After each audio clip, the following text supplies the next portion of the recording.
আমাদের পিনাকি ভট্টাচার্যের মতন মানুষকে বাংলাদেশে অনেক বেশি দরকার। পিনাকি এই দেশের রাষ্ট্রপতি হবে, হ্যাঁ হতে পারে, হতে পারে। তুমি ইলিয়াস কনক তারা বীরের বেশে আসবে। আগ্রাসন, সেই আগ্রাসন চালিয়েছিল ভারত এবং তার লেজুর আওয়ামী সরকার। পিনাকি ভট্টাচার্যকে অনেকে অনেক ভাবেই বুঝতে চেষ্টা করে, আমি তাকে সহজভাবে বুঝি। এই মানুষটার সাথে আমার বাংলা মোটরে প্রথম দেখা হয় 14 সালের পরে। এই মানুষটার যে অর্জন, যে অবদান তা সবাই জানে। আপনি যদি তাকে বলেন একজন অ্যাক্টিভিস্ট, তো আমি দেখি তার চেয়ে ভালো অ্যাক্টিভিস্ট বাংলাদেশে নেই। সে যেসব কথা বলেছিল, সে ভারতের আগ্রাসনের বিরুদ্ধে তার যে অবস্থান ছিল, তার যে বক্তব্য ছিল, তার যে ভবিষ্যৎ নির্দেশনা ছিল, সেগুলো এখন বাস্তবায়ন হয়ে গেছে। একজন স্বাধীন বাংলাদেশের স্বপ্নদ্রষ্টা, একজন স্বাধীন বাংলাদেশের নাগরিক হিসাবে তিনি যা ভেবেছিলেন, আমরা যা ভেবেছিলাম তার সাথে বহুত মিল। আমাদের পিনাকি ভট্টাচার্যের মতন মানুষকে বাংলাদেশে অনেক বেশি দরকার। মানুষের অতীত থাকে, মানুষের বর্তমান থাকে, মানুষের এক সময় ভবিষ্যৎ থাকে, ভবিষ্যৎ অনেক কিছু হয়।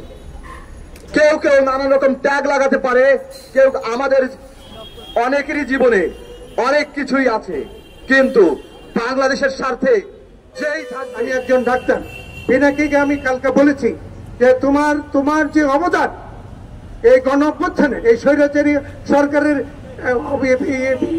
পিছনে তুমি কত বছর যাবৎ ফ্রান্সের থেকে এই যে বক্তৃতা মিডিয়াতে বক্তব্য ছাড়ত, সেটা অনেক কাজে লেগেছে, অনেক কাজে লেগেছে। তোমার বক্তব্য সারা বাংলাদেশের মানুষ শুনত।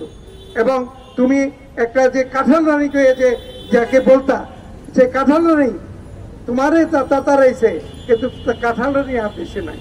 তুমি আজকে বীরের বেশে, তুমি ইলিয়াস কনক তারা বীরের বেশে আসবে এবং বাঙালি 18 কোটি জনতা তোমাদের জন্য অপেক্ষা করছে।